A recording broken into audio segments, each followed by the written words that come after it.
बघा असं आहे की याची नोंद ही मराठा समाजाने घेतली पाहिजे, कारण मराठा समाजाने जी आंदोलनं केली त्याची जगामध्ये कौतुक झालं, लाखोचे मोर्चे, परंतु कुठलाही हिंसाचार नाही।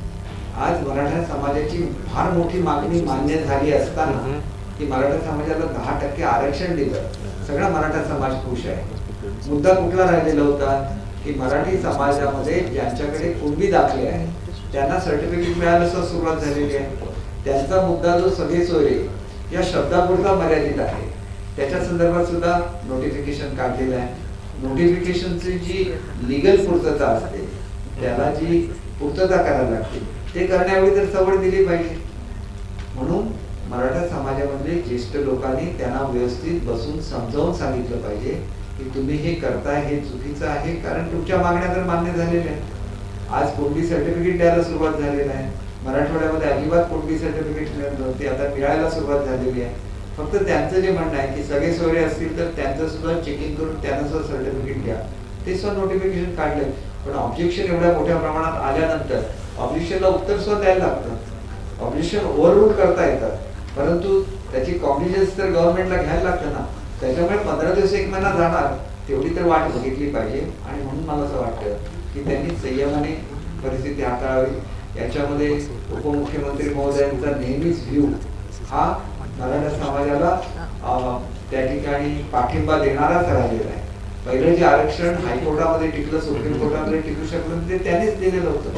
आता आपण जवळजवळ रेकॉर्ड ब्रेक, आमच्या तर मुख्यमंत्री महोदयांनी एक वर्ल्ड रेकॉर्ड तयार केला की 2.5 कोटी लोकांचं सर्वे हा त्यांनी फक्त 15 दिवसांमध्ये पूर्ण केला। असं जगामध्ये कुठेही झालेलं नाही। त्याच्यामुळे आपली केस मजबूत आहे, हे टिकणारं आरक्षण आहे, ते टिकेल याची आम्हाला 100% खात्री आहे। आणि त्याच्यामुळे मनोज दादांनी सुद्धा आता आंदोलन कमी करून स्वतःच्या तब्येतीची काळजी घ्यावी आणि त्यांच्या मनामध्ये कुठेही उपमुख्यमंत्री महोदयांच्याबद्दल गैरसमज असेल तर त्यांनी तो आपल्या मनातून काढून टाकावा, अशी माझी त्यांना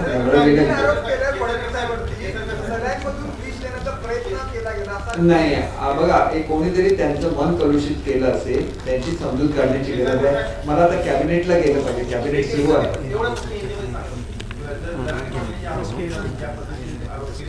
देखिए, उनके जो भी डिमांड्स थे वो तो पूरे होंगे, क्योंकि उनका जो आंदोलन था वो कुणबी जो सर्टिफिकेट रहता था उसके लिए था। उससे आगे जाके एक परमानेंट आरक्षण पूरे मराठा समाज को दिया गया।